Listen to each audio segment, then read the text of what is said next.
Good afternoon, everyone. Thank you for joining us. My name is Ed Aguirre with the SOSSEC lead for DCO. I'd like to welcome everyone to our joint DCO, Defense Cyber Operations, SOSSEC, and Nuix Cyber Talk. We're happy you all could join us for this 13th Cyber Talk for 2020.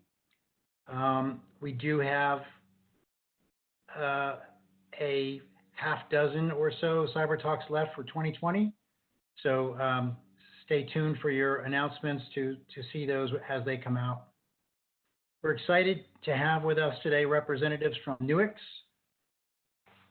Your speakers will be introduced today by Ms. Carla von Bernowitz, who is with Nuix. Joining Carla, we'll have a couple of Nuix speakers. She'll introduce them in just a moment. Before I begin, I'd like to ask everyone to remember to keep their microphones muted. Keep them muted during the presentation, if you will. And you're welcome to ask questions in chat during the event. I encourage you to do that, in fact. And we will have a Q&A session at the end of the talk, so you'll have a chance to ask the Nuix team directly whatever questions you might have. So with that, let me introduce Carla von Bernowitz, and she'll take it from here for introductions and the follow-on open. Carla. Thank you, Ed. Thanks for inviting us to lead today's discussion. I'd also like to thank PEO-EIS and DCO and the SOSSEC team and all the participants who carved some time out today to join in the discussion. Before I do the introductions, I thought I would give you just a little bit about Nuix, and Hoke will go into more detail. We are a member of SOSSEC, and in terms of ATOs, we are considered a non-traditional defense contractor.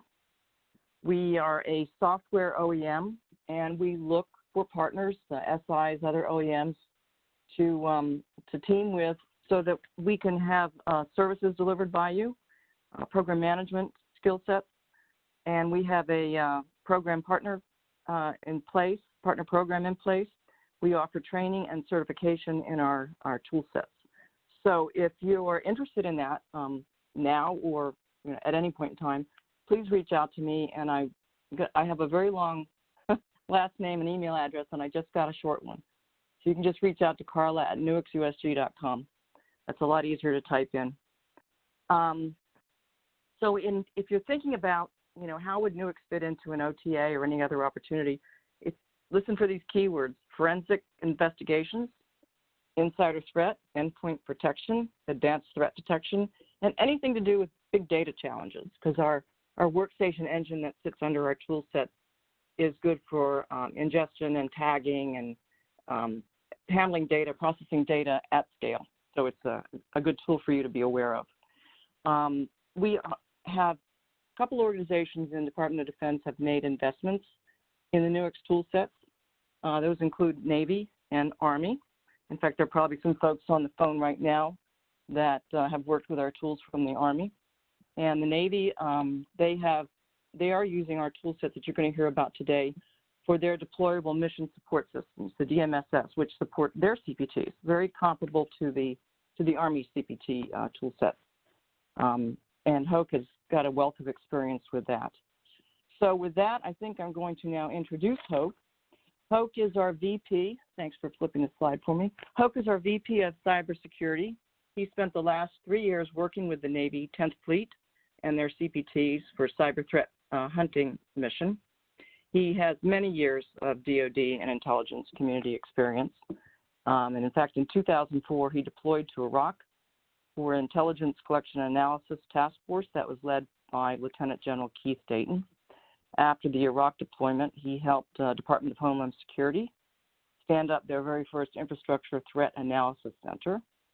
And in 2013, he helped the IC analyze and respond to the Edward Snowden disclosures. So he's a true hands-on, a true expert, and he is very involved in everything cyber at Nuix and participates heavily in the training. Accompanying Hoke today is Bob O'Leary. He is our head of investigations. He's retired from the New Jersey State Police Department, where he established the high-tech crimes unit. and also developed and delivered training for their Super First New Jersey Computer Crimes Task Force. He's a former director of the New Jersey Electronic Crime Task Force Center of Excellence, which is for state and local law enforcement to prevent, investigate, and prosecute electronic crimes. He's got 25 years in digital evidence examinations, electronic crimes investigations, incident response, cybersecurity assessments. He's a member of the International Association of Computer Investigative Specialists, High-Tech Crimes Investigation Associations, and a former board of directors, member for the National White Collar Crime Center, and advisor to the UN Innocence in Danger Project. So with this, I'd like to turn it over to Hoke, who will be our first speaker. Great. Well, thank you, Carla, for that kind introduction, and welcome everybody to the Nuix presentation. We have what I think is some cool stuff to show you today. And I just want to start by giving you an overview of how we'd like to spend our time together. We will give you just a brief introduction as we've already started to us and to the company.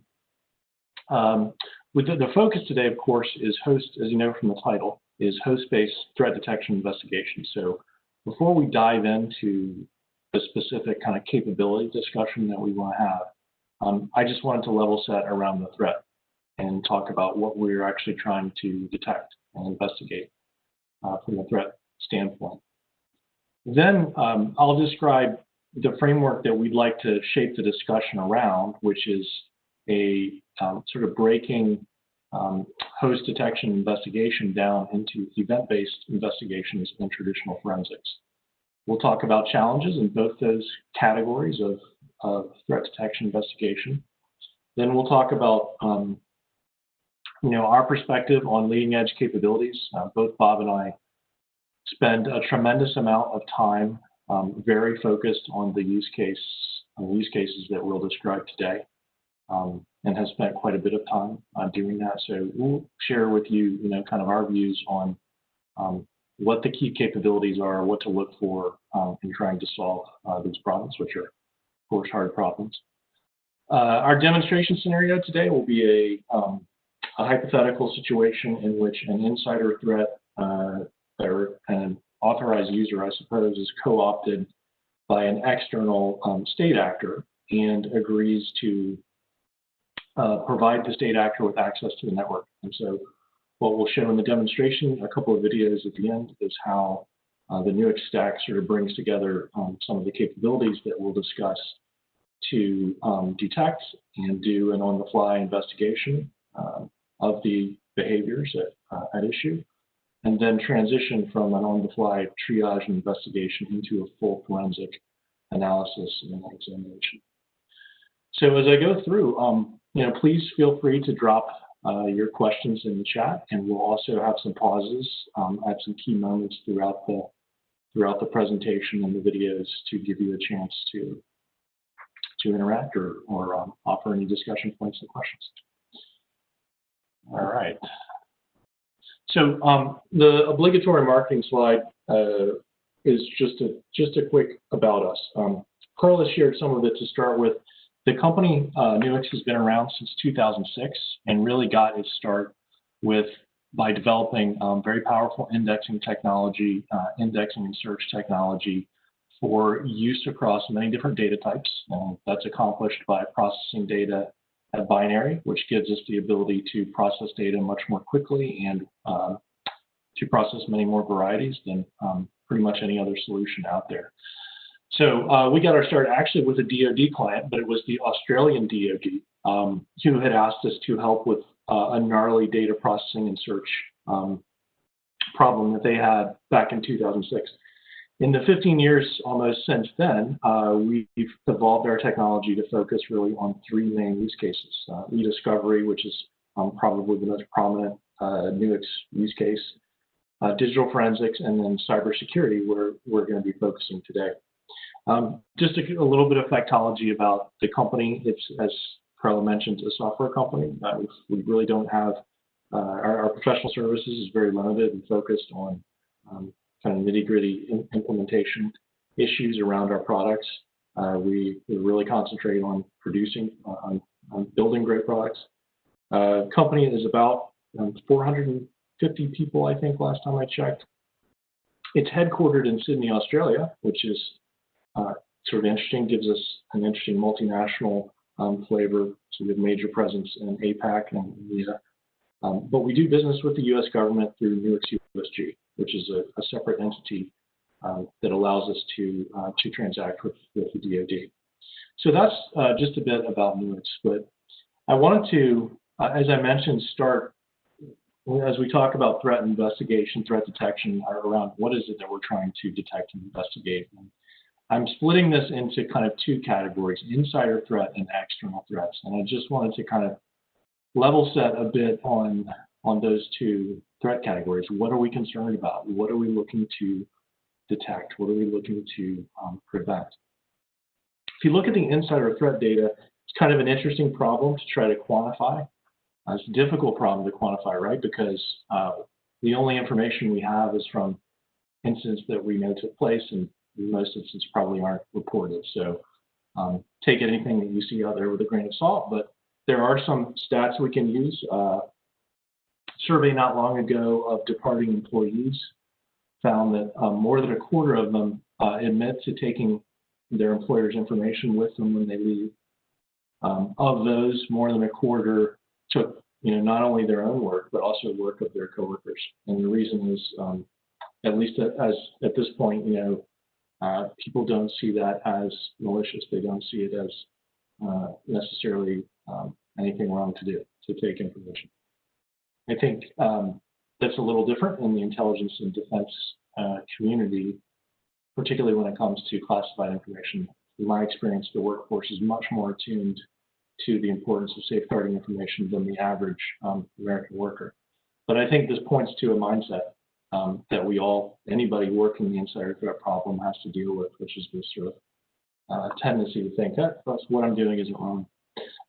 So a little bit more data around the trends. You see that the cost of insider threat appears to be rising by about a third just over the last couple of years. The number of incidents being tracked, at least by Ponemon, up by about 50%. And then in their breach report, so Verizon, of course, publishes an annual breach report where they look at actual compromises of information.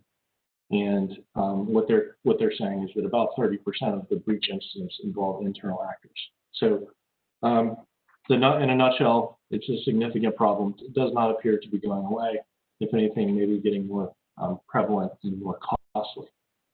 What does this mean from a detection investigation standpoint? Well, it means that we have to look for behaviors and activities that are similar to what authorized users do. In fact, insider threats are authorized users, so they're variants of authorized user behavior that include things like data collection, which is one that we'll focus on today. So this is the classic case where the person is somehow aggregating information from different sources within an organization so that they can share it out, so they can disclose it or steal it or do whatever with it.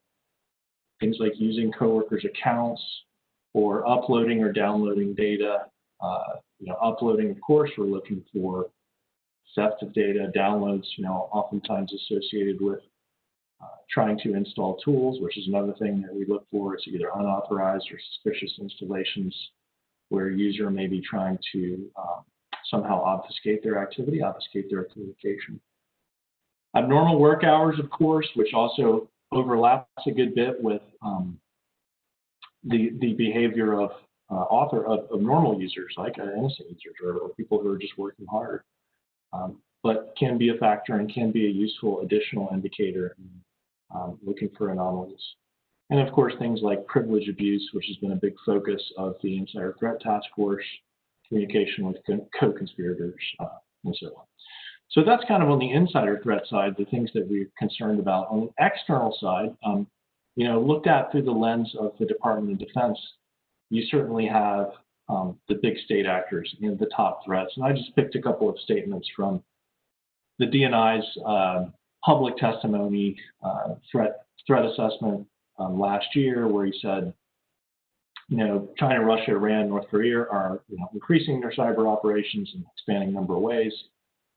And I don't think that's any secret to anybody. I did think it was interesting that, he said sort of in the follow-up statement that while, China and Russia are the greatest threats now, we think all of our adversaries and our just people who are competitors are increasingly going to build, cyber capabilities. So what we see today in terms of APTs, and when we think about APTs, we think, China, Russia, Iran, North Korea, maybe a couple of others, but what it seems to be saying is that is expanding to a larger number of nations. So what are we looking for when we have to look for external threats for the state actors in particular? And certainly malware is different variants of malware that we have to look for, we have to detect and prevent. Password dumpers, you see there, ransomware. Ransomware seems to be sort of the most prominent right now. And I don't know if anybody else saw, but one of my children's in Fairfax County schools, and I got a notification from the county last week that they were doing a ransomware investigation.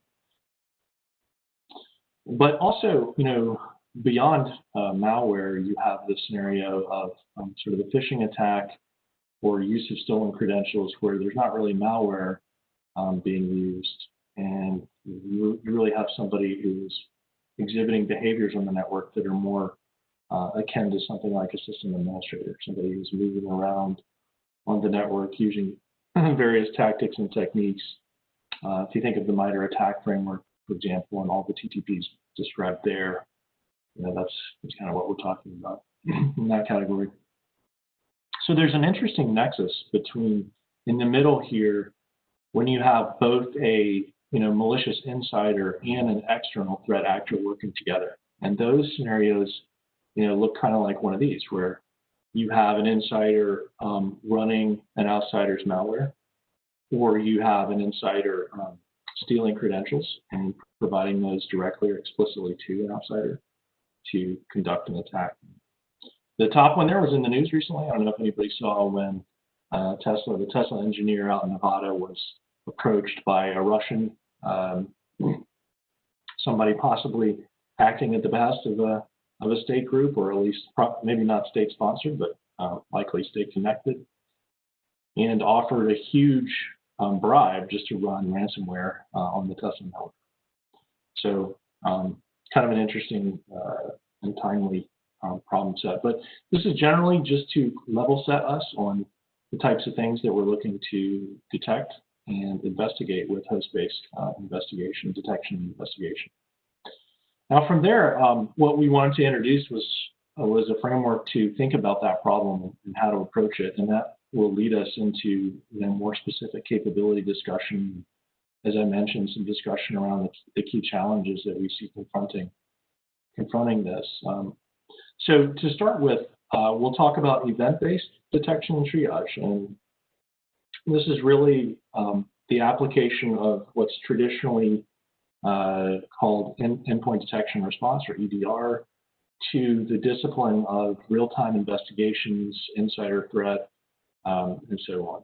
And so within this event-based detection and triage, there's really kind of three core activities that we have to be able to do well. And our focus on this side of with this part of host detection investigation is really on speed.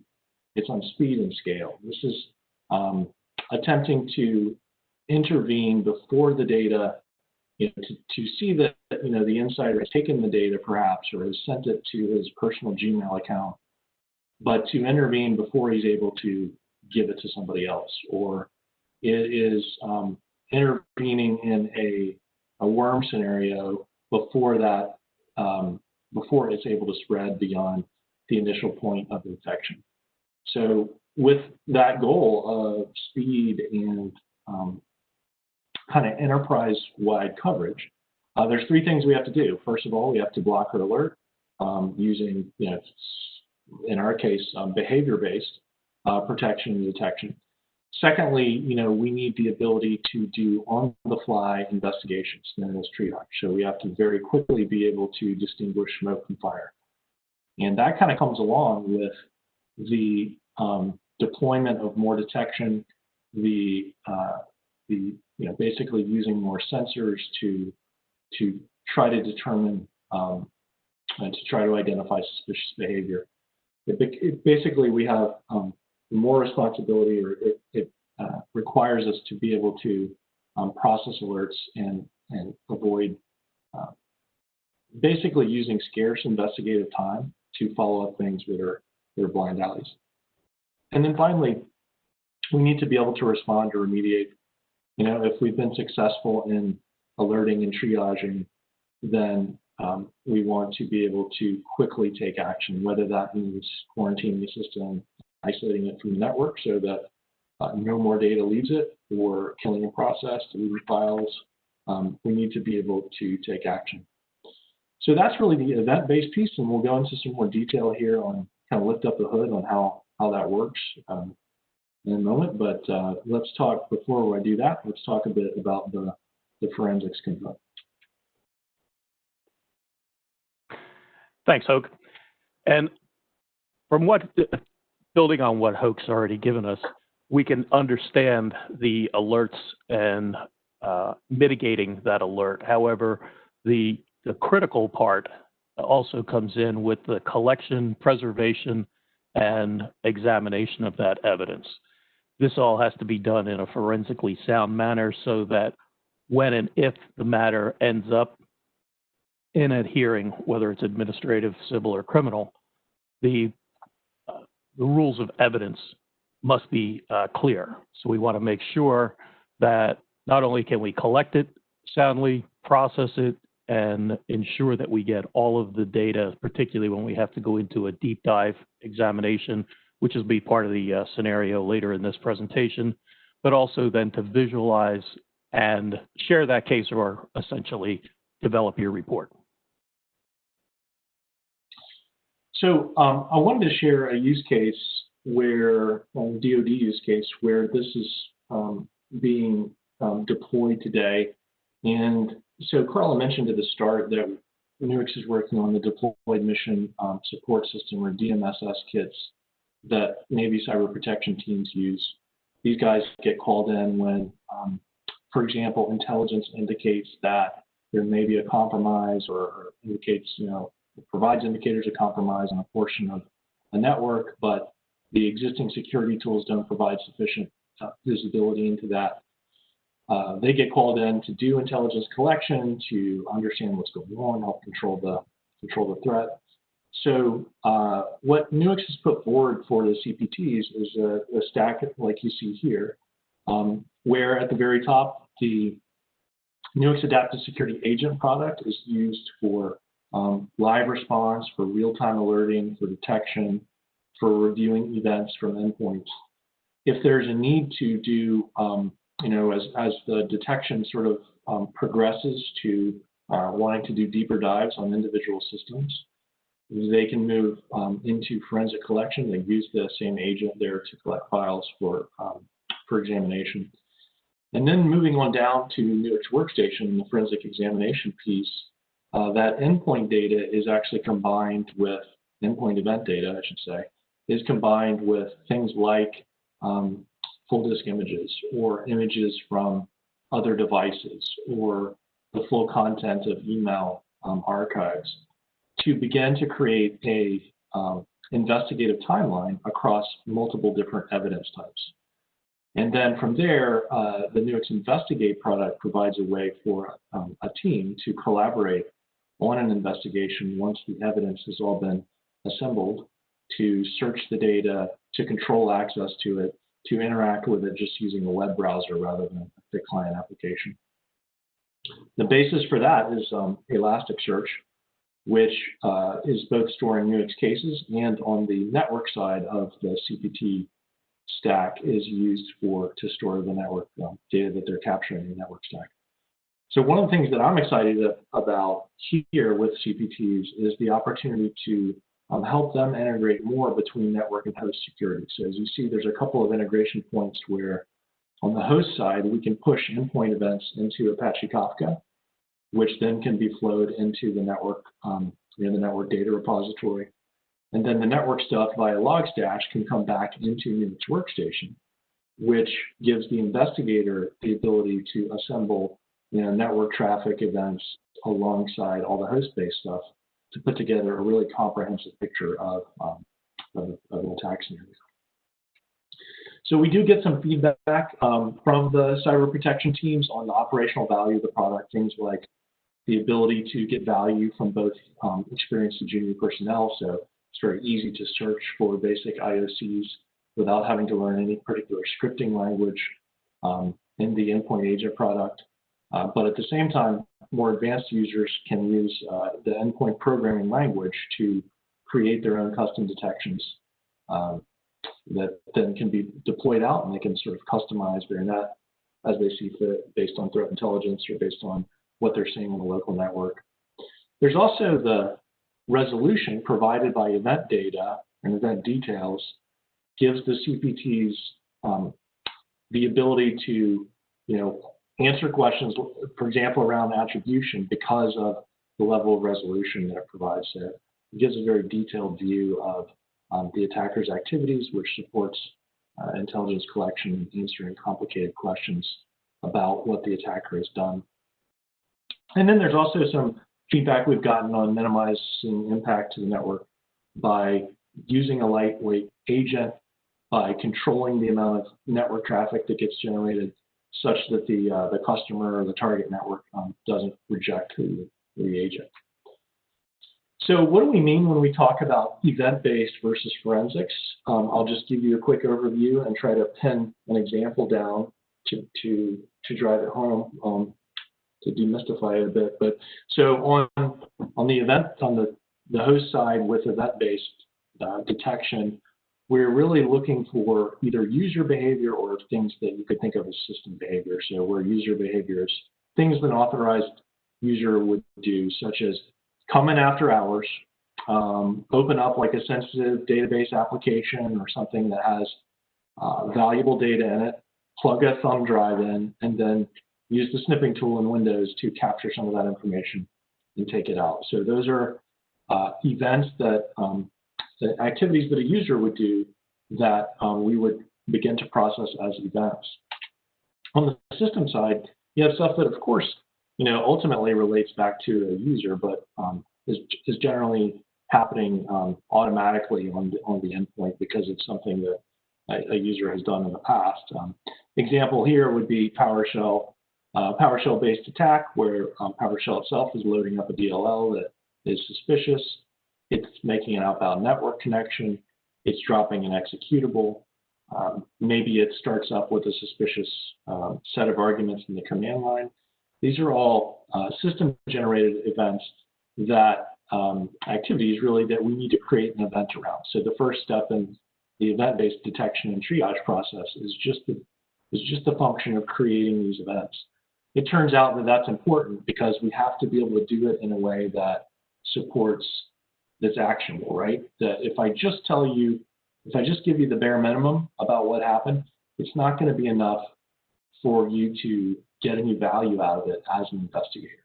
And it's not going to be enough either for us to process it and respond automatically. So in this event-based detection and triage, after that event is created, we have to process it in real time and do something with it. So we need the event to be understandable by a machine, and we need the ability to operate on that event, in a way that we develop basically to program our machine to respond to the event. And then finally, we need to log the event, and that's for the purposes of investigation, for triage, for threat hunting. And in the process of logging it, then we kind of have to think about how do I make that available at the right time and place to the right people, and then how do I protect it and maintain its integrity. So in a nutshell, this is really what the event-based detection and triage is about. Now, just to go a bit more into the event stuff, and I'll belabor this just because it is so important and so fundamental to the way that we at Nuix at least are thinking about this problem. But when we create events, and I've got some examples here, media, process, network. when we create an event, we need to collect enough information around that in order to make it actionable or provide some insight. So if you think about a network connection, for example, where we have an event that says a host in our enterprise connected to an external IP address that is interesting, maybe it's unknown, maybe it's known to be malicious. So when we create that event, in order for that to be of use to us from an investigative standpoint or from a real-time detection and blocking standpoint, it needs to be enriched with a bunch of other things. I need to know, for example, what process made that connection. I need to know, what the port was, what the local port was. I need to know how much data was exchanged in the course of the connection. I need to know who the user was. All of these things go into making events that are actually useful and reliable. So take a scenario, for example, let's just pull the thread on the remote IP, where we know that we have a system in our network that has connected out to an interesting remote IP address. Well, what's the next question that we need to answer? Well, it's what process made that, and I want to know that because I want to figure out how this network connection came to be. And so from there, I want to explore how did this process come about? How did this thing get started up? Maybe it's a PowerShell instance making an outbound connection. So how do I, where did that come from? So to answer that question, I need to go over into a different set of events. I need to begin to look at process events and specifically look for parent process, the parent process of whatever it was here that's creating my suspicious network connection. From the parent process, I can begin to look for where that parent process came from. So for example, in the example here, if that parent process was loaded up onto my system and came down in a file, then I'm going to be looking for a file write, basically a file event, where the parent process is copied or arrives onto my system. And in looking at that, I need to know what the file path is of that file write. And then from that event, I can begin to trace over into the removable media device that was plugged in, that copied the executable to the path, that started up a parent process, which ran PowerShell to make the remote IP address call out. So this is really to give you a sense of the importance of getting this event data right and then being able to pivot and connect across the event data.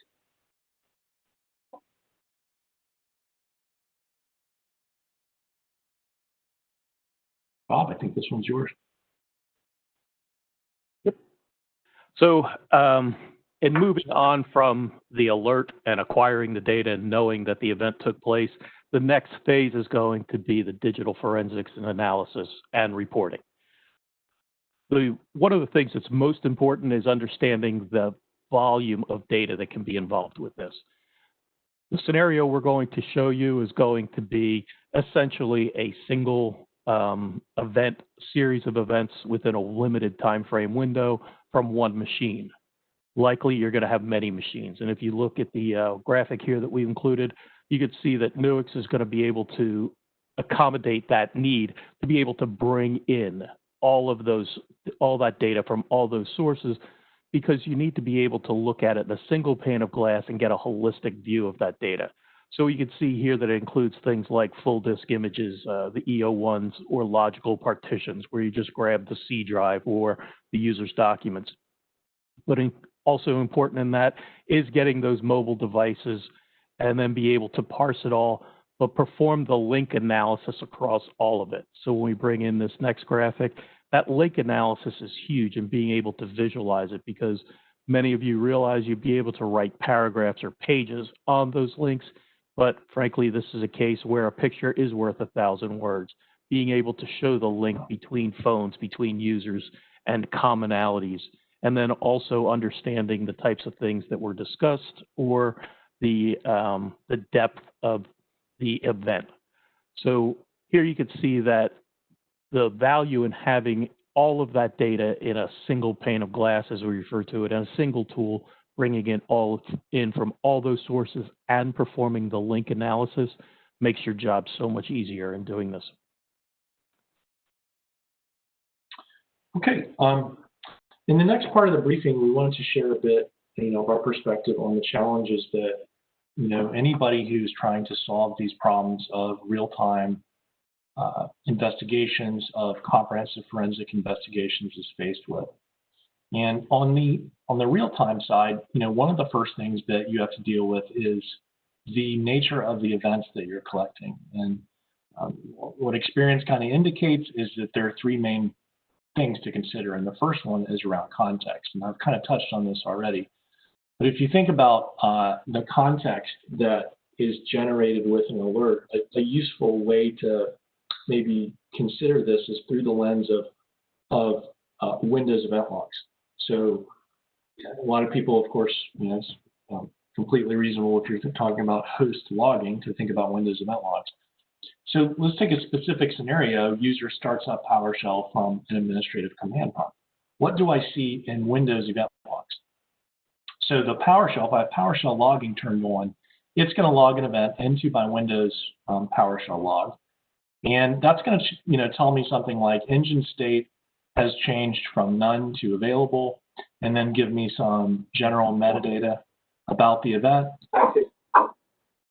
And I think somebody may have only gone off with mute. No. I was on the WebEx that's happening.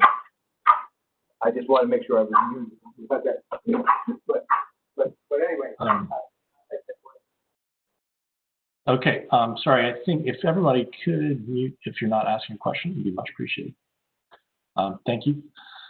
So back to our event log here. So the event log is going to tell us some general information that this state change we got went from none to available, but it's going to leave a number of questions that the security operator or investigator has unanswered. Things like, well, how did PowerShell start up?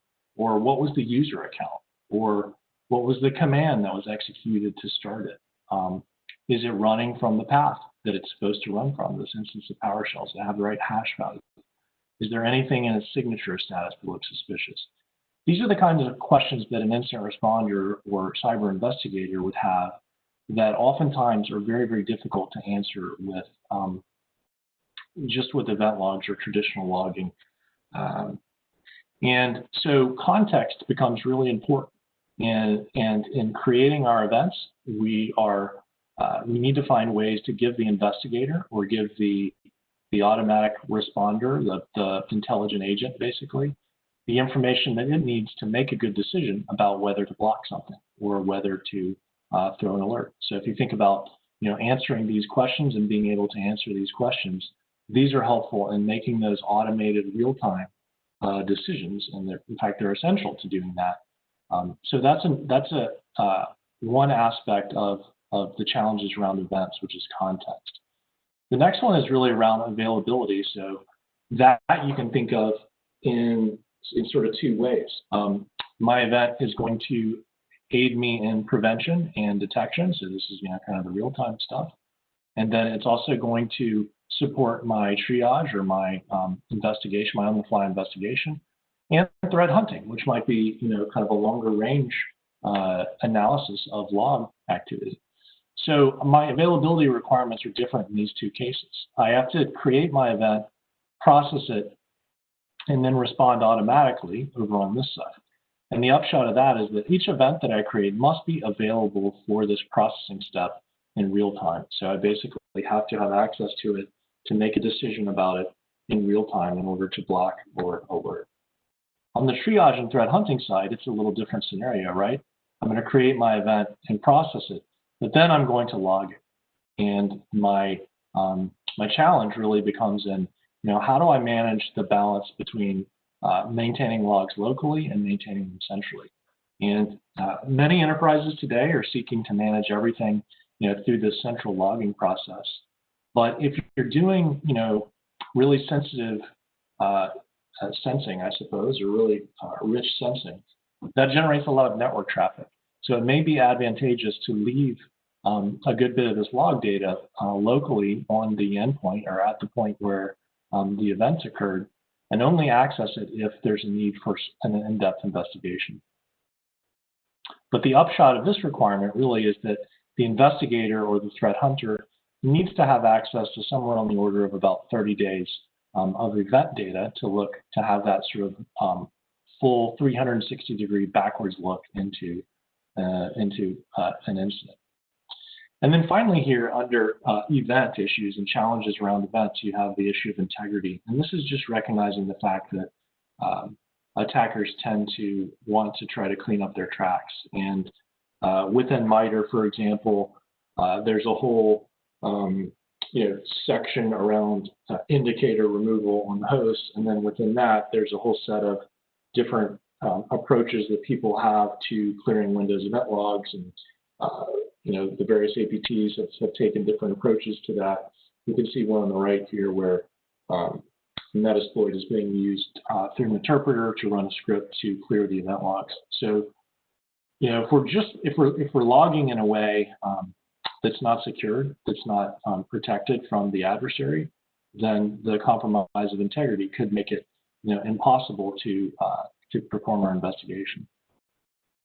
A couple of other things that that we see out there, of course, on the agent-based side, you have to deal with what impact am I having routinely on the end user, because you do have an agent running on your system. And so that brings up questions like, how many services do I need to run? How much memory are those services allocating when they start up, which can cause a slow startup for the user? How much CPU gets consumed? These are all important considerations, and what we've observed is that the tolerance for endpoint resource consumption kind of goes up as my suspicion about what's transpired on that machine goes up. But if I'm not suspicious of the machine, then the user tolerance and the enterprise tolerance for a lot of host CPU consumption or host resource consumption is low. So it's important to give operators some controls over that. Similarly with network traffic, right? We can generate a ton of network traffic with endpoint telemetry. And this becomes important, particularly on low bandwidth portions of the network, where we really need to be mindful of overwhelming the network with too much security data. So providing controls over that and the ability to avoid overwhelming the network with traffic is really important. Agent deployment and maintenance also comes into play. We have to get an agent out there and keep it current. And so having an efficient means to do that becomes very important. And then probably last, but maybe most important, is just flexibility. So, if I'm deploying something out to my endpoints, I need some means of staying current with the threat.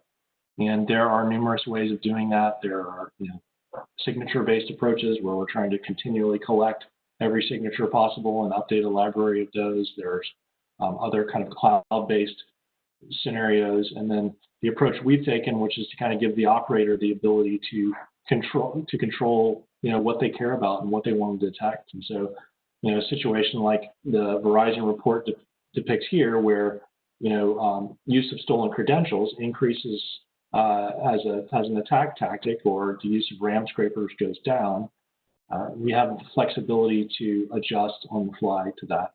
And this is important not just because of what's happening in the threat environment, but also what's happening in the infrastructure, right? I mean, we have huge changes in the infrastructure all the time. And the most obvious one right now being migration to cloud. And so, what we're doing from a security detection standpoint needs to be able to adjust to those things, to the use of cloud resources for data exfiltration instead of removable media, for example. Okay, so the next part is, I think, a forensic point around data variety. Yep, and some of the challenges is that variety of data, and how do we bring that all in to look at it, again, like I said, in a holistic solution. We can see that there's going to be data from computers, network shares, cloud sources, Dropbox, for instance, Google Drive, OneDrive, and again, phones and the Internet of Things. So when we start to see, data coming in from the Alexa or the other items that are out there, we could see that that data explosion really is exactly that. We're seeing users everyone is generating data from all types of sources that may in fact be relevant. We may even want to look at things like social media and bring that in. So we need to be able to look at all of that in one case, one matter, one platform, so that we're able to do that link analysis and understand the value of each of those pieces. To give you an idea of data volume, average hard drives now, when you pick up a computer, you're looking at minimum 1 terabyte. And we also see external drives, network shares, cloud sources. We could be talking about terabytes to petabytes of data, depending on the number of people and their technical acumen. So if you look at it by comparison, a mere 12 gigs of data, I mean, we're talking SD card, really, an old SD card at that, is essentially taller, stacked up is taller than the Sears building. 120 gigs is the height of Mount Rainier. So you could start to get an idea of exactly how much data comes in here. Mount Everest, essentially, comparatively, it's 250 gigs of data. That's a small data set, frankly. And then if we get up into a terabyte, we're talking about 23 miles, or the record free fall that Felix Baumgartner did. So it gives you an idea of just how much data we're dealing with. That's volumes and volumes of data that essentially it can take forever to get through. I'll give you an example for those of you that may remember the Melissa Macro case. There was a Melissa Macro virus, the first self-propagating virus. I was the lead detective on that case. It took me months, not for the investigation. The investigation we did in under 72 hours, frankly, and we knew who David Smith was and had an arrest warrant for him. The case prep on that and the data analysis to make that case, because it was such a massive case, such a international case. It shut down NATO. I mean, it had some significant ramifications for dollar figure and everything else. We couldn't afford to lose that case. It took us months to get through that. Today, we have much better technology, but that's what's important to understand, is being able to not only identify the data, but make the case, because you may be able to solve it very quickly, but without being able to present the evidence in those cases, all the investigative acumen in the world really goes to waste. It's how you report it. And some of the other things, that's okay, to keep in mind are flexibility. Quite candidly, cases may be solved through early case assessment, and I've done this. You may find a case where you make the prima facie case, you make that preliminary case simply from your preliminary findings, and the individual involved, may end up taking a plea. If it's a civil matter or it's a corporate matter, they may simply decide, let me leave without any disciplinary action.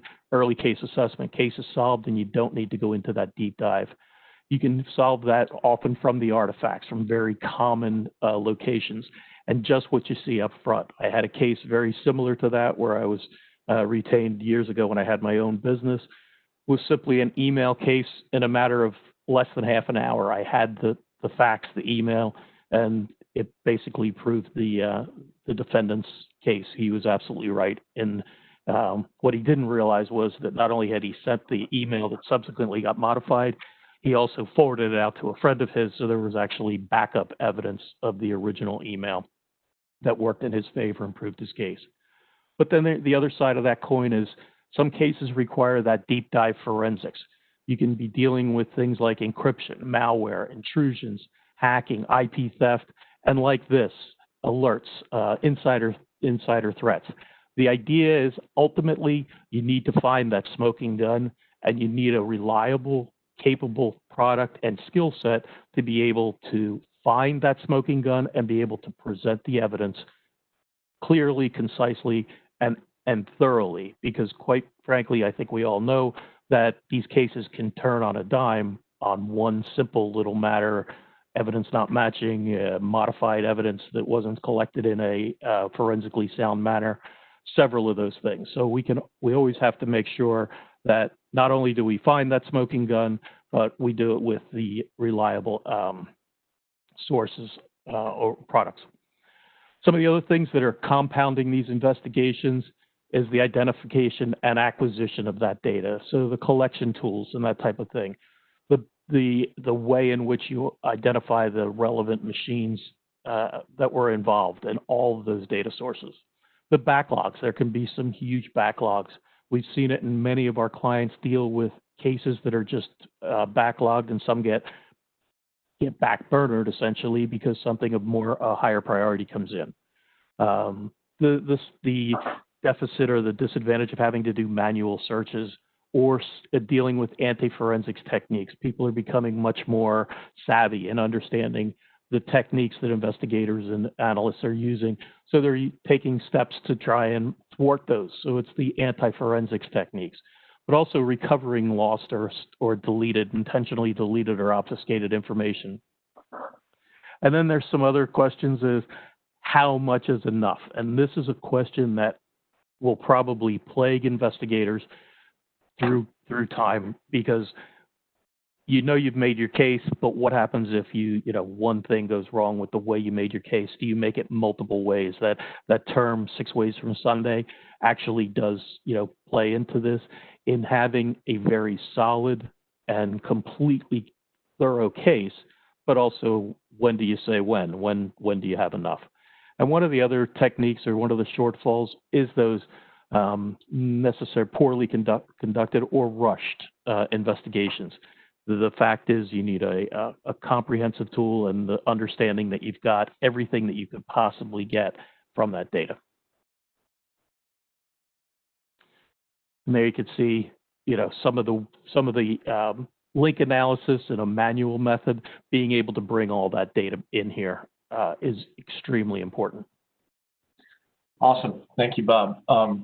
So from here, we wanted to kind of move into what the leading edge capabilities are from our perspective. And so again, if we think about event-based detection, blocking, triage, the first thing that we need is to be able to record events, and we need to be able to look across different broad categories. And so on the screen here, you see kind of 3 broad categories in blue, things that tend to be user-oriented. So these would be user login, log out, printing, keystrokes, pastes into the Windows clipboard, the ability to take screenshots of user activity.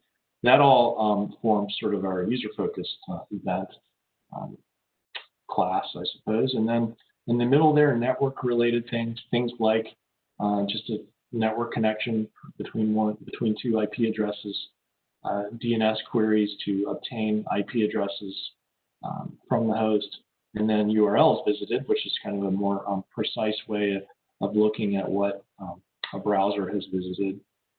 So that's on the networking category. And then on the right here are just more traditional system-related things like DLL loads, process events, changes in the registry, or copies to the file system.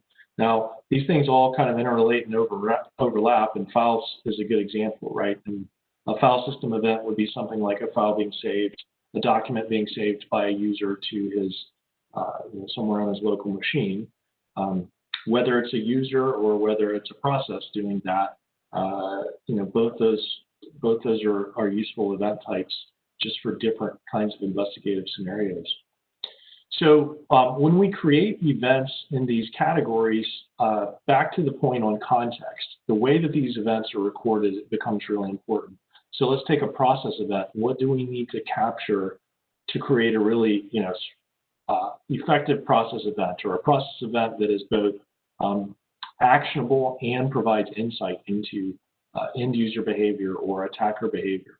And so you can see some of the data elements here. It's things like, of course, the timestamp and the host name, but also the parent process and PID, the process itself, the user, the command line, the path, the MD5, and the signature status. So this would be an example of that same event that we talked about earlier from the event log that didn't answer a lot of the questions that the security investigator needs to answer, or that the agent needs to understand when it takes a decision about whether to block or alert, et cetera. On the networking side, like if you take a network event, some things that you'd want to look for would be, of course, the process name, as we discussed earlier, who the user is, the direction of the connection, the remote and local address, the remote and local port, and also the amount of data that's exchanged in the course of the connection. And that could be the difference between knowing whether this particular event is worth investigating as part of the data exfiltration scenario, or whether it's just some sort of routine behavior that we may not have ever noticed before, but that's not malicious. And then finally, a clipboard event. So what happens when a user does a copy from a sensitive database into their LinkedIn chat window? This type of event here will show me, a source process and window title, and the destination process and destination window title, as well as the data that's actually being copied and pasted. So we could see that, somebody took a sticky notes, something that was in a sticky notes window, and pasted it into a Teams chat. And it was in our trip to the kitchen Teams chat room. And this is the data that was pasted into the Teams chat. So hopefully this gives you a sense of, kind of the key capabilities around event recording. Another thing that's important is programmability. And that, in that case, you need to do something like this on the endpoint. You need to be able to automatically respond by receiving an event, executing a set of rules, taking note, for example, of whether the process state, and saying, if this is a process start, then I could perform blocking against it. So I can say, okay, don't let this thing start up because it looks malicious. But if the event occurs after the process has started, then I have an additional set of things that I can do. I can still alert on it. I may forward it onto my central server for analysis. I may say that this is noise, so I don't want to keep it in my local log. Or, take another action like quarantining the machine, or executing, killing the process that's doing this, or taking a screenshot.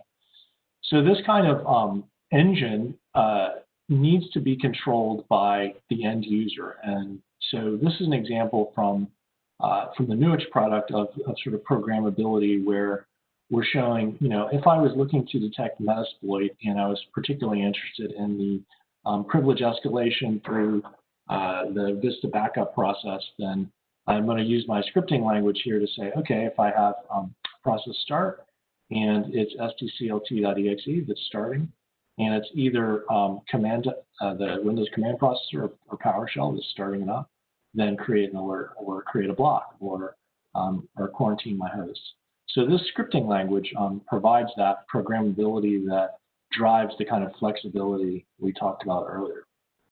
Another thing that we believe is really important is the ability to kind of escalate your collection activity as your confidence that something has happened on the endpoint, something interesting has happened, grows. So at the very beginning, the baseline, you might receive an alert and a set of events around that alert suggesting that there was a potentially malicious executable running on a host. And from there, you might examine the database to see whether that process had run on any other machine and what other information you could see around it to determine whether or not it's actually malicious or not. And then you could take one more step here to stream events back from the endpoint and collect all of the behavior and all the things that had happened on that machine prior to the generation of the alert, all really with minimal effort. But then as my confidence level, or as confidence level increases through the course of investigating the related events, reviewing forwarded events, reviewing streamed events, as that increases, then we can choose to take additional steps such as performing a targeted collection from the endpoint, so actually pulling back, doing a forensic collection of relevant files, or collecting a full disk image. And it's really only at this point here that we begin to potentially impact the end user. And with a targeted collection, we can really limit that, less so on a full disk image, but this provides some flexibility to increase the amount of effort that we're expending in terms of our investigative time, the processing and storage costs that we're incurring, and the resources on the network and endpoint as our confidence level that something bad has happened goes up. Oops.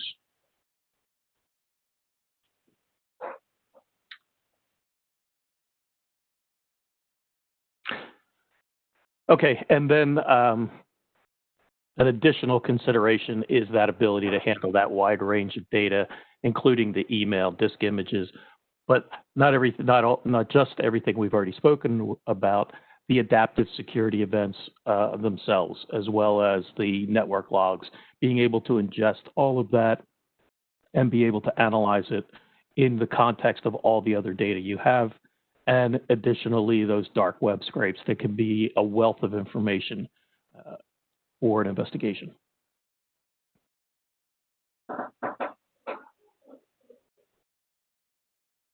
The, again, scalability and the flexibility are primary considerations. The ability to examine data from thousands of systems is a real concern.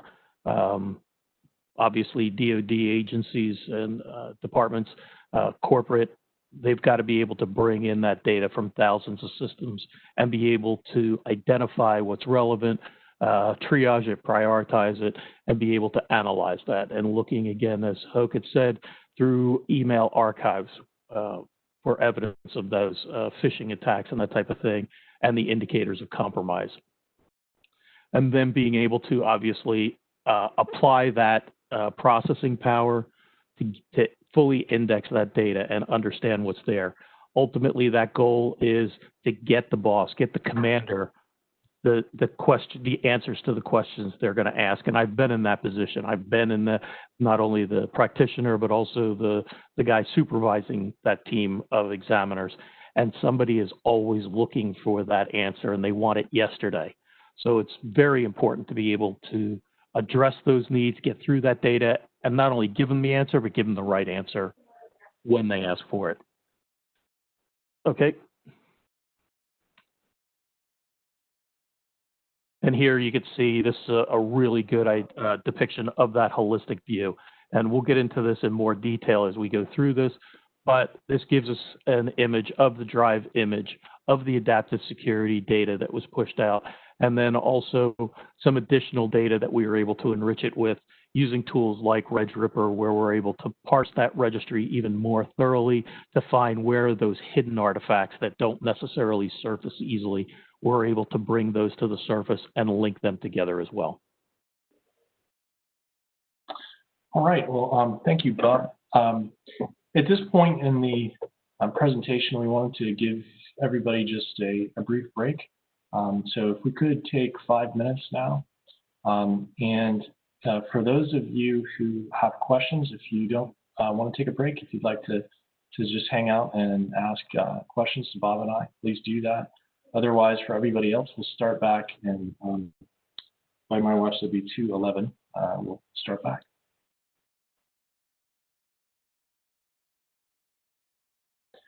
So I do have a couple of questions here that were put in the chat. One from, I'll start with Carla's up at the top here. Speaking of agent-based, the adaptive security product, what operating systems does it support? So that is a question we frequently get, which is, which of my endpoint fleet can I put this thing on? And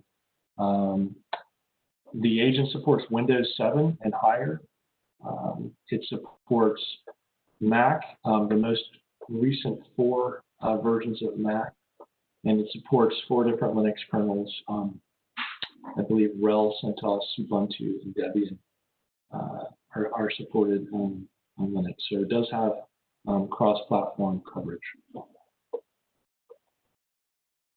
Are you seeing DoD interest in exploring microweb services for soldier lethality around drone strikes? That is not a question that I have come across. We generally don't get into that particular angle there. Ed, apologies, I don't have a great response on that one. Yeah, we really haven't done enough with the Army yet to get into deep questions around soldier lethality. But I do appreciate it. And if anybody else has questions, please drop those into the chat, or feel free to pop up on and just ask them on audio. So there's a question: could you touch on the potential for securing tactical systems as hosts?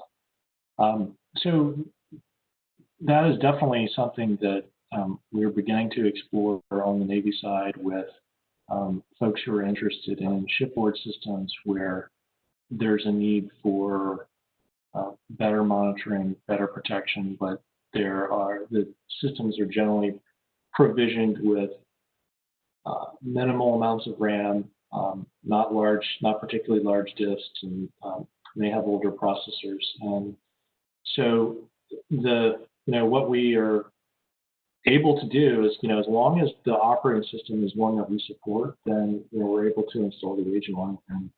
And I think it has huge potential for these systems that are, sort of disparate, either standalone, maybe on standalone networks because for classification reasons, or there's low bandwidth or only intermittent connectivity. So since this agent doesn't require like any kind of reach back to a cloud service, it's okay to have it in a standalone environment. It does mean somebody needs to watch it, but yeah. So I think it has a lot of possibilities there for tactical systems, as long as those systems are using operating systems that the agent supports. Okay, well, for the last part of the presentation, we want to take you through a demonstration scenario. And what we've sort of hypothesized, that I've alluded to a couple times already, is the collaboration between a malicious insider and an external actor. So the scenario we're going to show, in that scenario, we have sort of a nation state who wants to get onto DoD networks, and they think that there's a degree of distraction among the leadership during an election, so they're going to take advantage of that, or try to take advantage of that to establish a presence on the network during this election period. So they're going to recruit an insider, find somebody. We were positing in the program management office for a big acquisition program, somebody who is interacting with OSD, other seniors, so that the lateral movement becomes easier. They can start at the top and kind of work their way down. And our state actor convinces the insider to open a spear-phishing email, which will give him his initial foothold. The insider says, hold on a second, I want a higher fee, and in exchange agrees to go out and start collecting information at the behest of the state actor that he can use to scope out his lateral movement. So our insider is going to do a web search for one of his contacts. He's going to copy a bunch of files to a local folder, or post those up to a file sharing site, and then copy them to a thumb drive. Then he'll open an attachment on a phishing email, which he's been instructed to do by his external contact. The external attacker is listening for the callback that he's going to get as soon as the attachment on that phishing email is opened. He'll set up an interpreter session, elevate to system, and then download the org charts that have been staged for him by the insider on the desktop or on his local drive. Then he'll, for good measure, run some credential dumping tools to grab credentials from that user. We probably should have built into this scenario the idea that the insider calls the help desk or somehow triggers an administrator login to his machine before the external attacker comes on, so that the administrator credentials are there on the host when he runs minicaps. So then we'll show detection, triage, and evidence collection with adaptive security, and putting together a comprehensive investigative timeline with Nuix Workstation. Bear with us here. We're going to screen a couple of videos.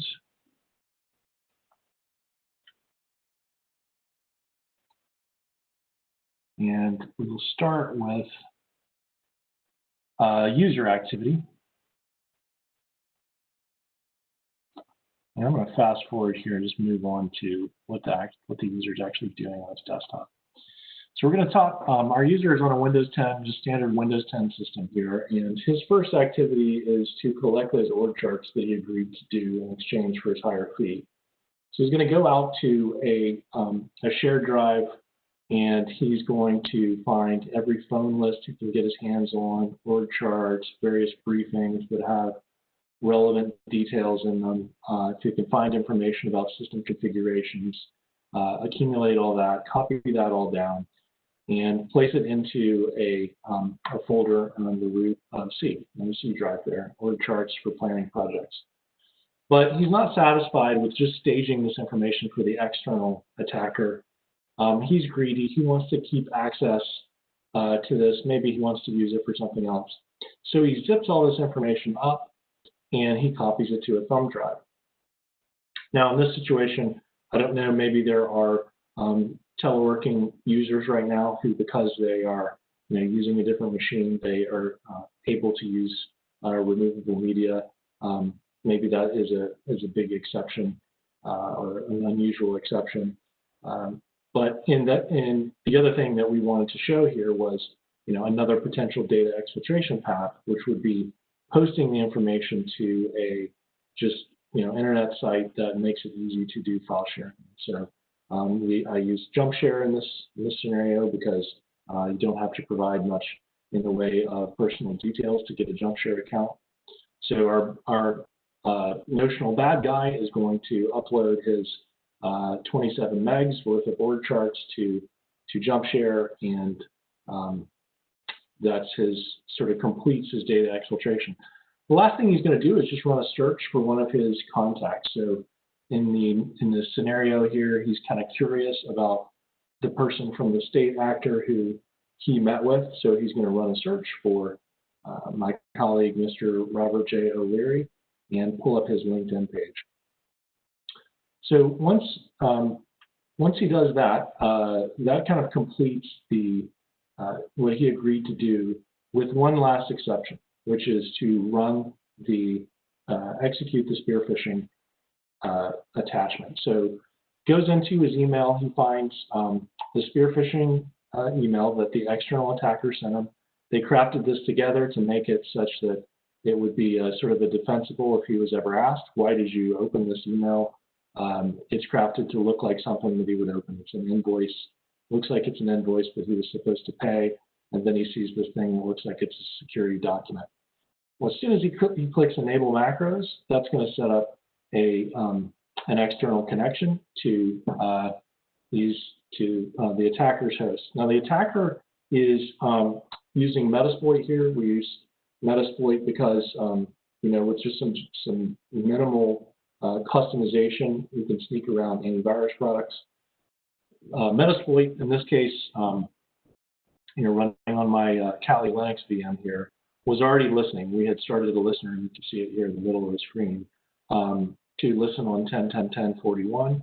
And as soon as the user opened up that or double-clicked on the attachment to that email, there was a callback, and Metasploit handed down interpreter code, and an interpreter session started up.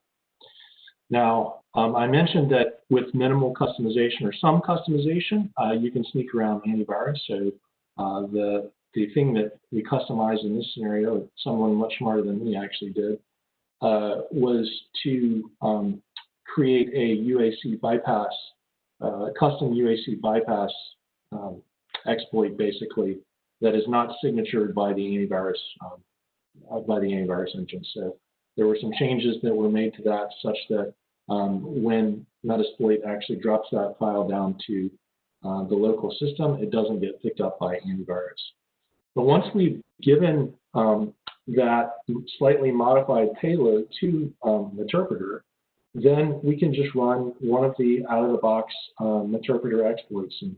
And I apologize, my typing skills here are on display, my poor typing, but once we get the name of the exploit correct in Metasploit and have given it that the customized payload, then we can run the exploit. And what the exploit will do is elevate, begin privilege escalation by bypassing user access control.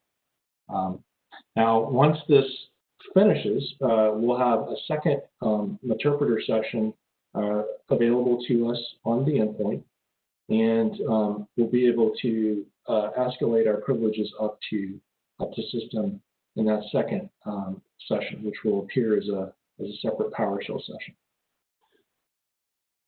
Okay, so back in Metasploit, we are going to change our session here to the new higher privilege session, moving from over to the session 2.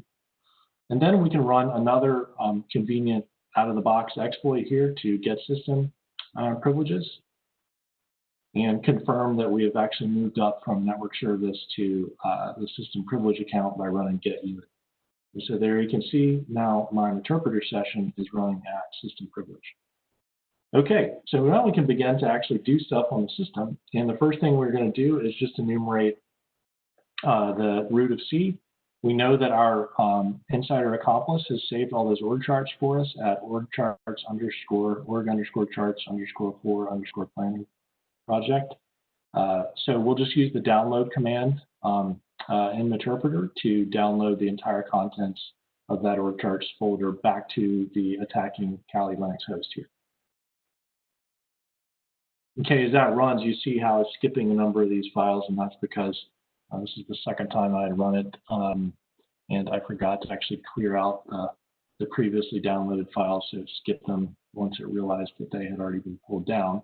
But we'll open up the directory here, our home directory on the attacking host, and show that those files actually did come down. And there's all the stuff that the insider staged for us in the C drive, and we pulled off using Meterpreter.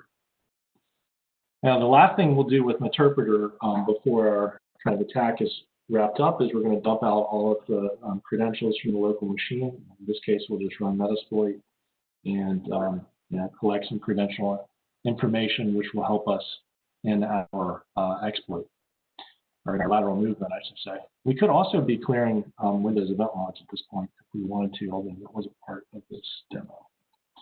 Okay, so let's, from there, we'll take a look at what does the adaptive security or the Nuix user see when that happens. We had an insider compromise a bunch of material, and we had an outsider access that material with Metasploit and download it. So what do we see in Nuix? Now we're looking at the alerts pane within the Nuix Adaptive Security product. So this is a dashboard that's designed to show you, what's coming in from my enterprise, what's interesting, what's happening out there. And we can see 8 different alerts that have been generated by all of this activity. The first one we got was when the user copied that 7-zip file to a removable media device after hours.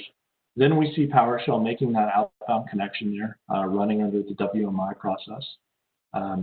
Then we see PowerShell loading up a suspicious DLL, and that's actually kicking off the endpoint agent doing a scan of memory on the host and looking for module injection, and then it's going to return the Metasploit code or Meterpreter code from memory back to our server.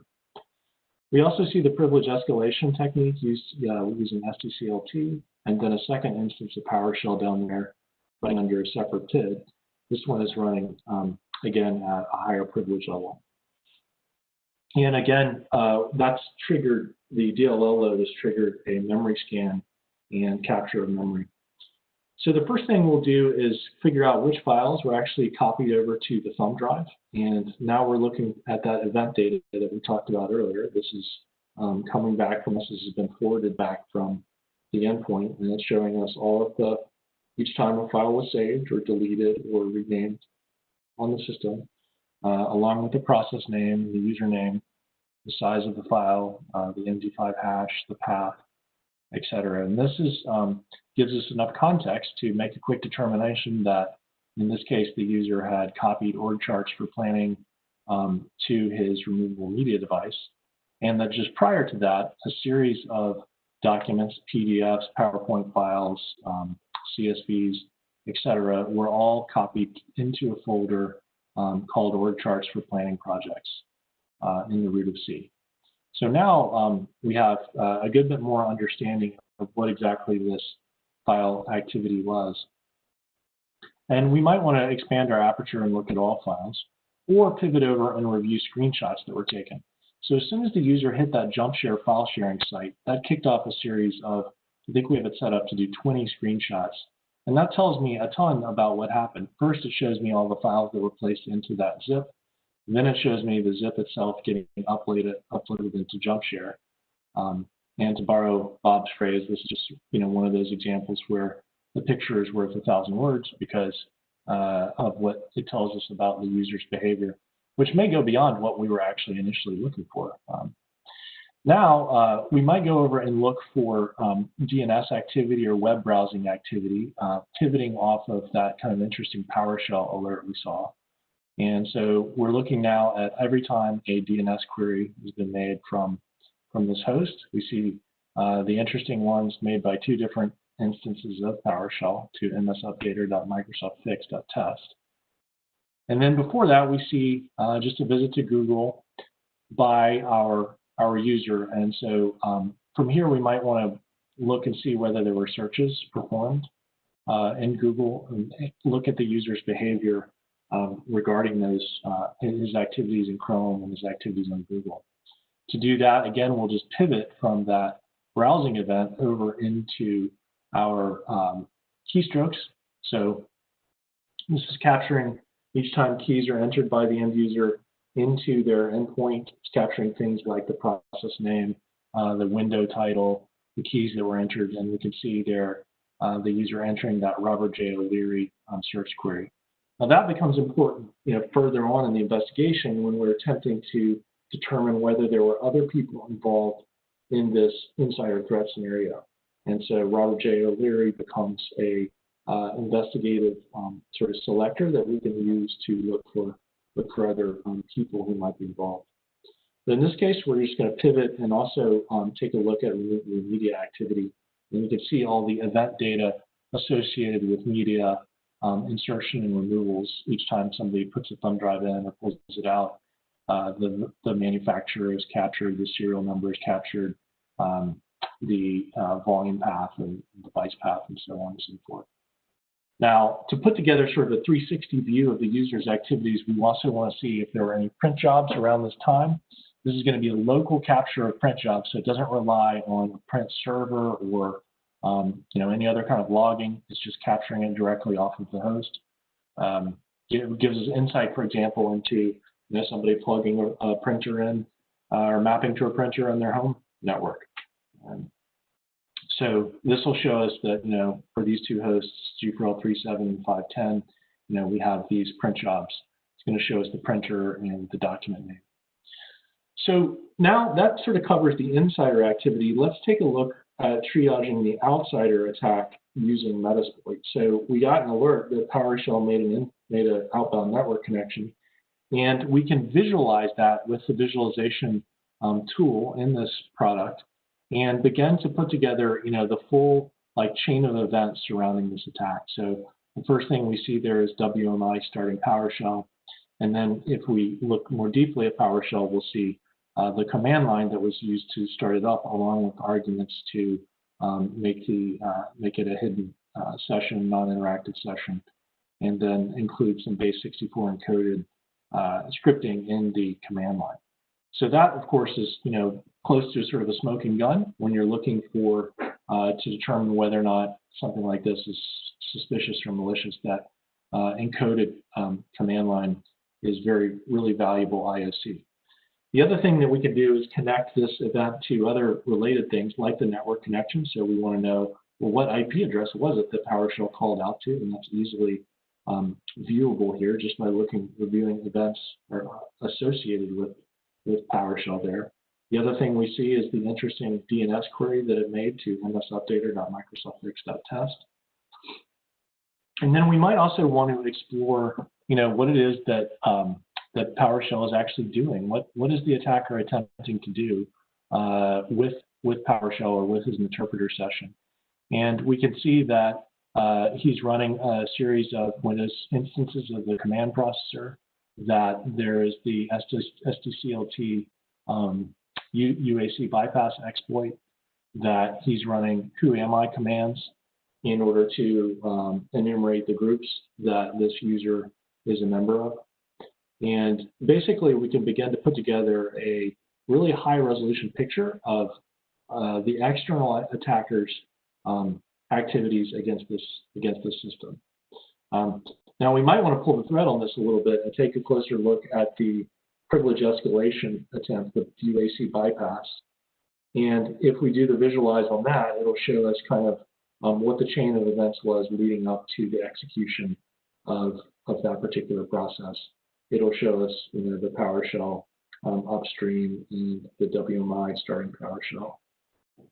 And then finally, we can take a look at that second instance of PowerShell, which was running at the elevated privilege, right? After Metasploit pushed up the privilege level, then we start to see the second instance of PowerShell running under a different PID, and we can connect that back to upstream activities, including identifying an interesting looking executable there, sort of randomly named thing that actually started up the command processor.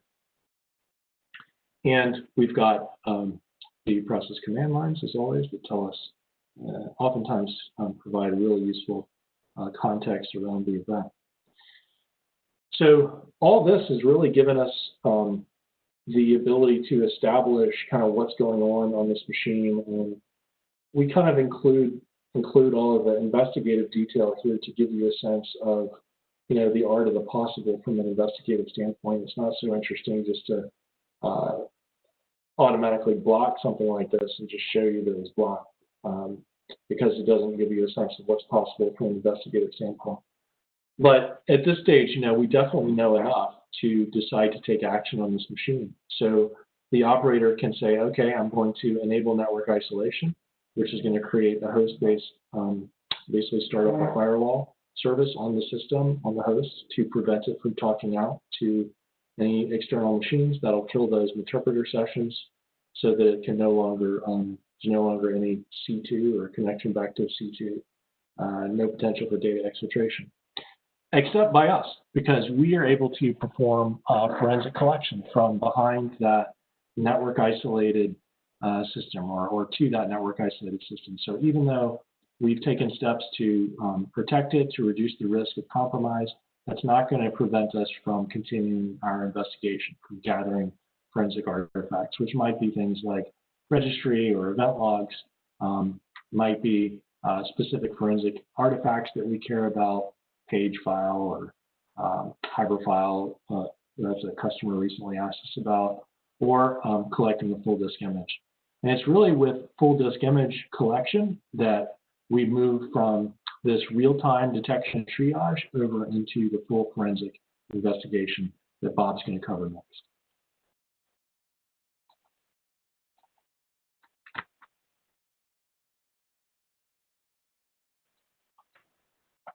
And we'll just get the video up, Bob.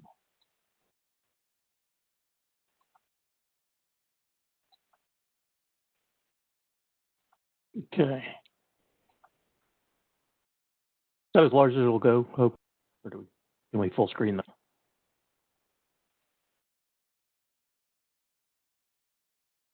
Okay, perfect. All right, so here we have the data that we got from Hoke. You'll notice we also have an EO1 file from that machine that was under the investigation, and we have the adaptive security data. So we've got all of that now built into a single platform. I've also run RegRipper against it for the registry analysis. But if we start to look at this data, you can see we've got a lot of data. We've got 1,305,000 items. We know that this event took place within a window of time. So while we have all of the data, you can see here that I've essentially created an item set where I filtered it down to the window of time on September 11th, the date of these events, from 4:30 to about 5:08 p.m., 16:30 to 5:08. So when I select those, that time frame, I can narrow my results down from 1.3 million items to essentially, I think it's going to boil it down now to about 531. much more manageable, much faster, much easier to do the analysis and understand what's in my data. Some of the other things is looking at the relevant metadata. In that center column, you'll notice that I can change how I look at that metadata, and I'm going to look at this post-event investigation metadata. So that's going to tell me what's in here, the time frame, and the type of information that I got and where I got it from. The other thing that's important you'll notice there is the Windows event system ID, the event IDs. The way they're formatted, they have the commas in them, but however, they're either going to be 3, 4, or 5-digit event IDs, and they can be critical for us because it's going to start to understand not only what happened, but also understand the event ID. So now if we look at these event ID 600, this is actually pretty important to us because we see that it ran from PowerShell, and we also see that the routine that ran, and we can see the host information. We see PowerShell running that bypass. So these are all the things that Hoke described. We're now seeing them in the data set, and the event ID is 600, which is important because we know the event now. We can simply look up the event ID for those, we don't know them off the top of our head, but we can start to see what's in there. The other thing that's important is we can begin to take pieces of this data and look at it as necessary. So the first thing we see is this MS or interpreter, but it's running as a network service account. Remember that we saw this account had elevated privileges. So if we look at the sequence of events that happened after that, we see system event ID 2006. And for 2006, actually, I made a case note of this.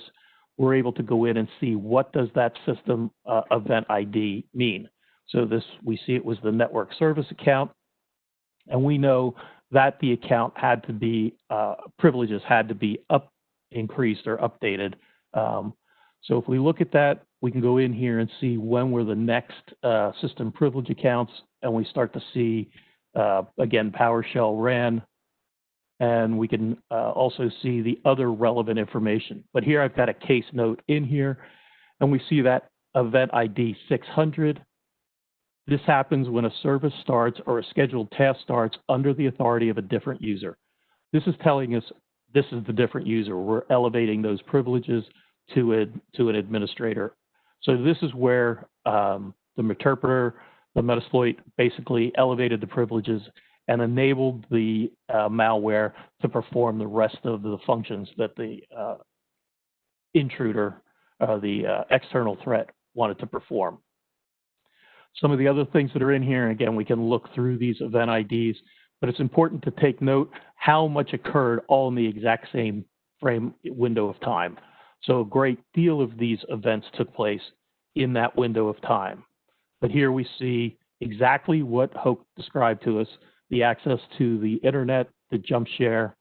So we're seeing that activity all in this sequence of events because we've sorted it by the events as they took place.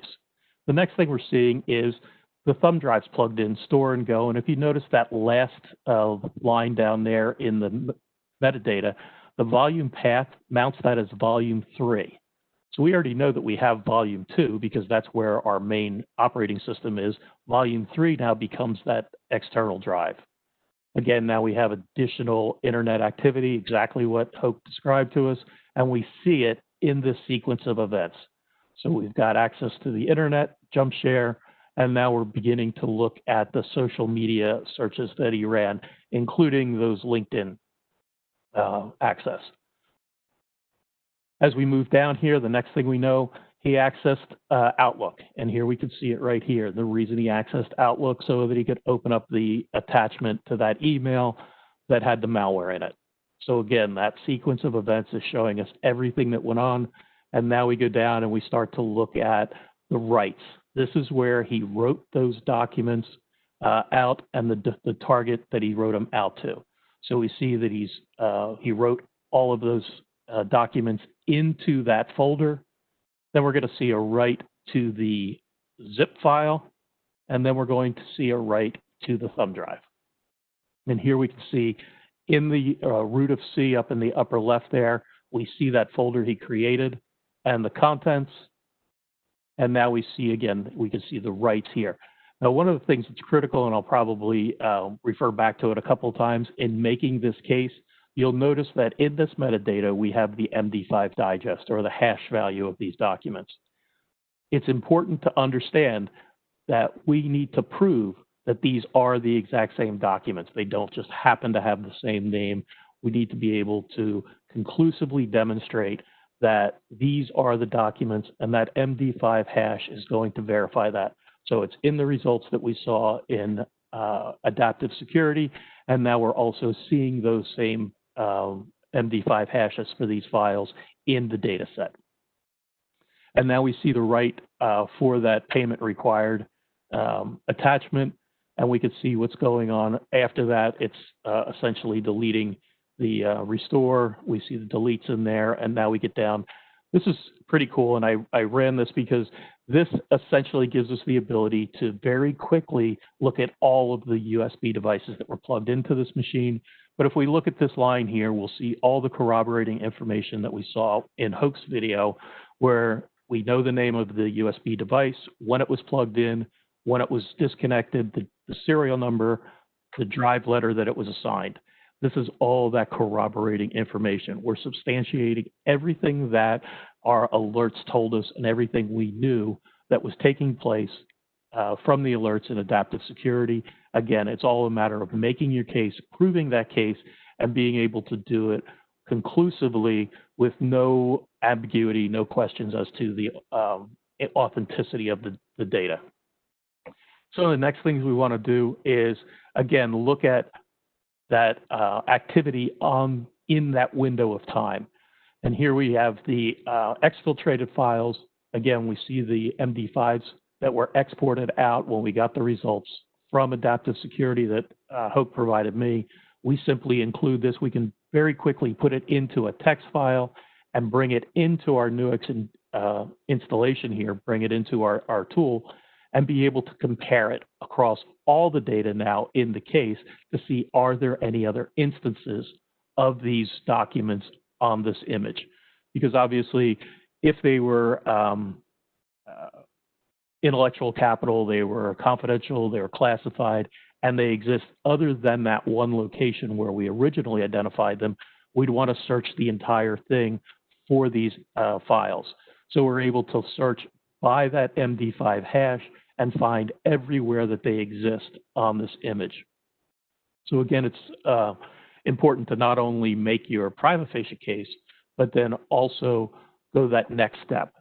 The next thing we wanted to do was, we know that there were executables issued or executed. So one of the things that we do is simply look for all the executables that were run.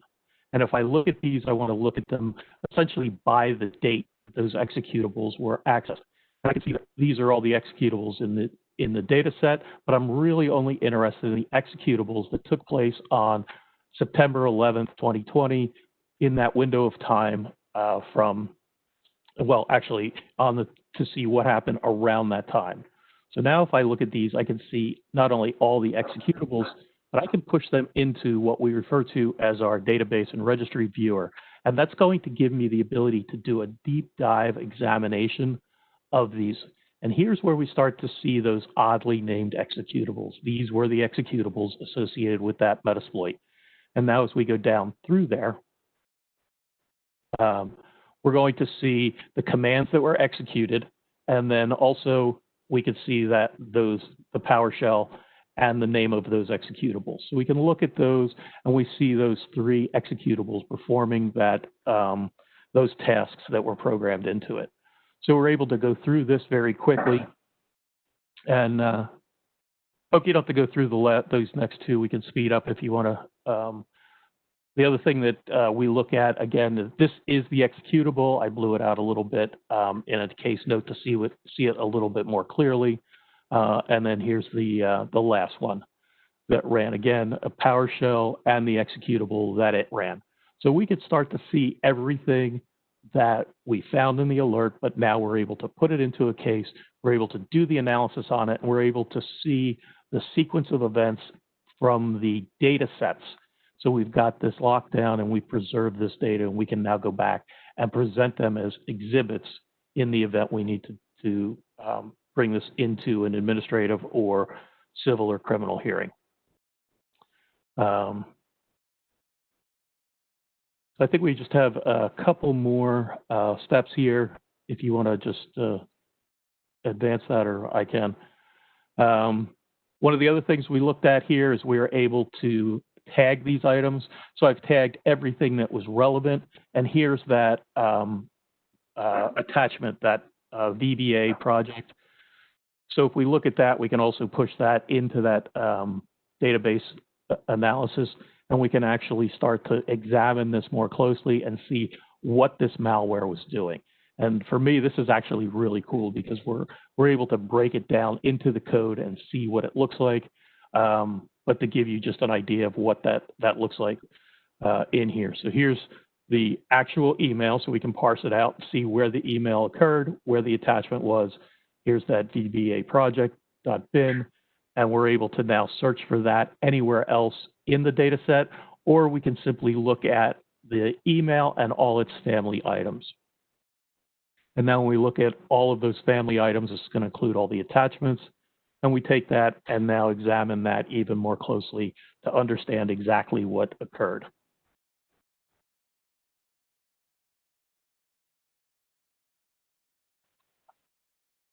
Okay, let's see. I know we're running right up against the question and answer period. Last thing we're going to touch on here is the timelining of events. These are the critical events, and you can see that we can push them out into a timeline, see exactly when they took place, and be able to save this view, again, the visualization for our reporting purposes. So when we generate those reports, we can see those case notes, the items that we tagged in here, and the timeline. And there we go.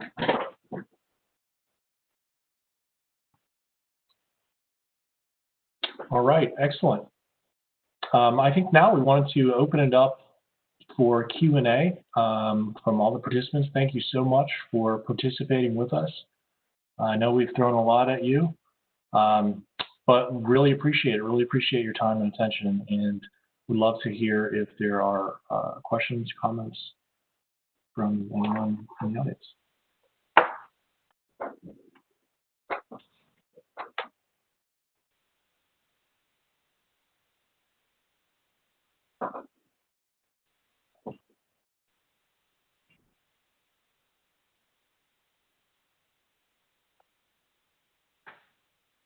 You must have covered the waterfront, Hoke and Bob. There's no. If anybody has a question, under the participants button to the right of your name, you've got a mic. If it's red, just click it. You can ask your question in the open, or if you want to chat it in. We're watching chat right now for questions, but if you'd like to speak, please do.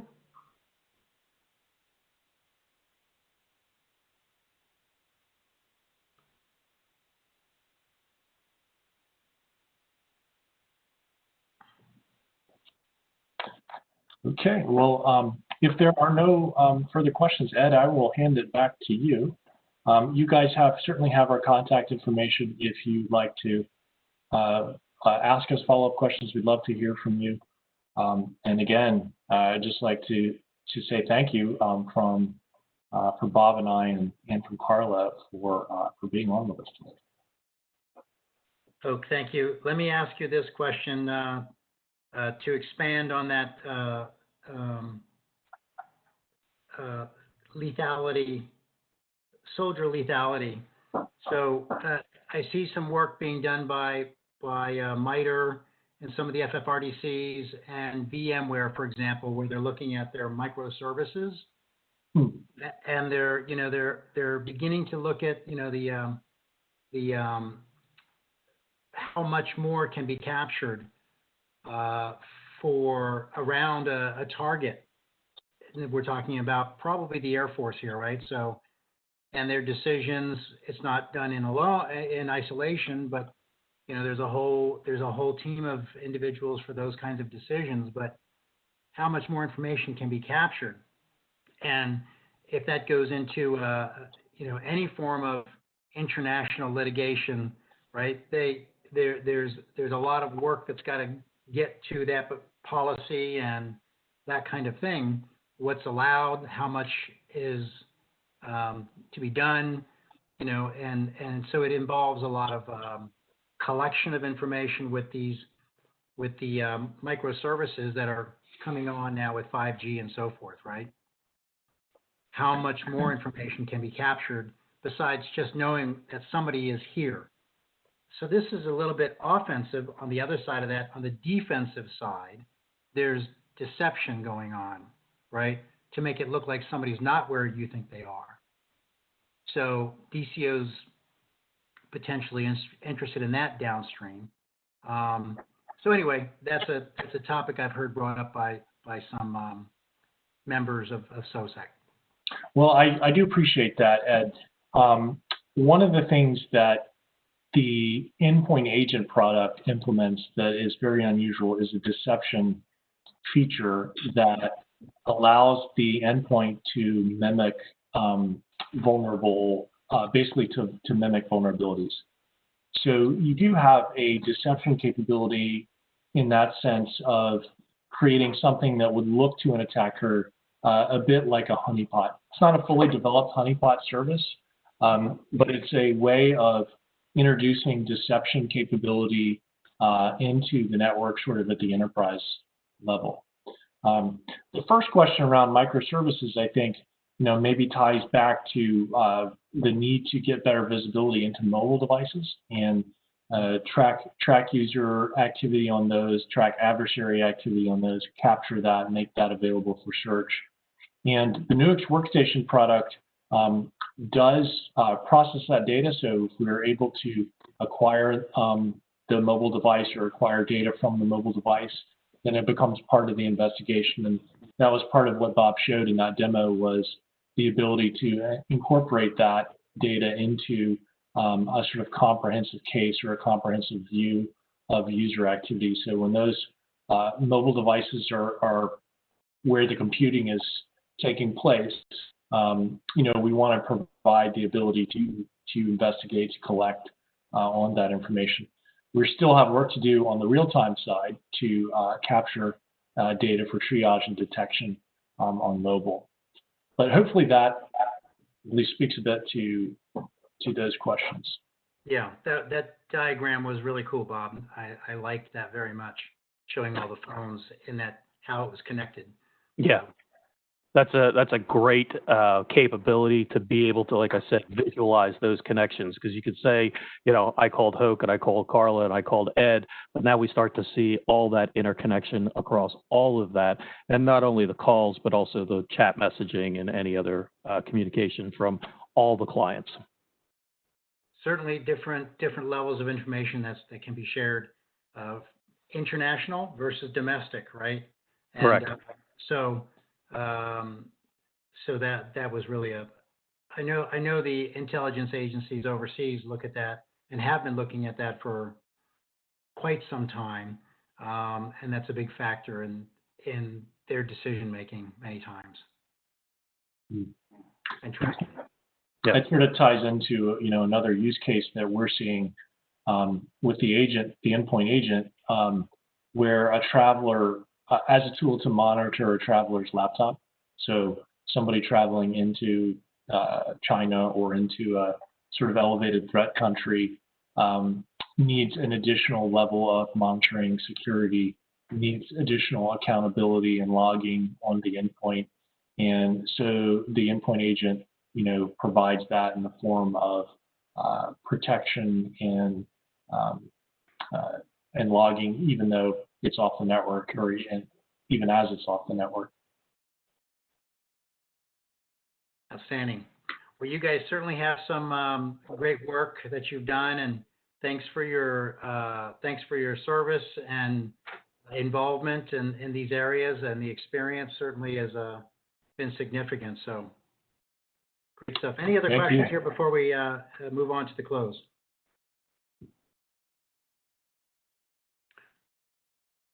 Okay. Looks like I got 5 minutes to close up here. So if we can get the next slide. Okay, so folks, again, this event was sponsored by somewhat sponsored by DCO and SOSSEC, and the COBRA OTA at DCO. So we are doing this for our members and other participants from PEOEIS, DCO, and other DoD organizations. To receive an OTA award from DCO, it's required that you be a member of the consortium. This page just touches on a few things about that. There are teaming opportunities for OTA opportunities that are announced. These opportunities are put out to all of our members and non-members, but again, you have to be a member to receive an award. The time frames are short on these OTA awards, and again, just think of everything you know about the FAR world and contracting. The OTA world is different. Everything is intended to be expedient, with some average times being 60 days to award, and those are best case examples. We also have treatment of intellectual property for our members, and then our OTA is open, so other organizations can approach PEOEIS to request using this OTA. We can help with that if somebody is interested. Contact myself or Gene Del Coco, who's also on this call. And membership is $500 a year. There are 7 OTAs on this with SOSSEC Inc. So you get a great value for your money, where COBRA is just one. I'm the COBRA manager for DCO and our membership. So if you have questions for me, feel free to reach out to me. That's my email. But at this point, if there's no further questions, we're going to close the event, and we'll be on for another 5 minutes, myself and Carla at least. If anybody has any questions, we'll sit on here for the next 5 minutes. But thanks everyone for attending. Our next event will be October 1st with Hashi Corporation, and they will be speaking on infrastructure as code, security as code, and policy as code for implementing a cloud operating model. So, should be a very good event. I was really impressed with the Nuix event today.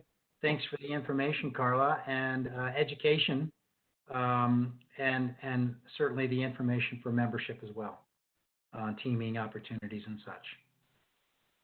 So with that, thank you. Done. We appreciate the opportunity to speak to everybody today. I appreciate the invitation. Thanks.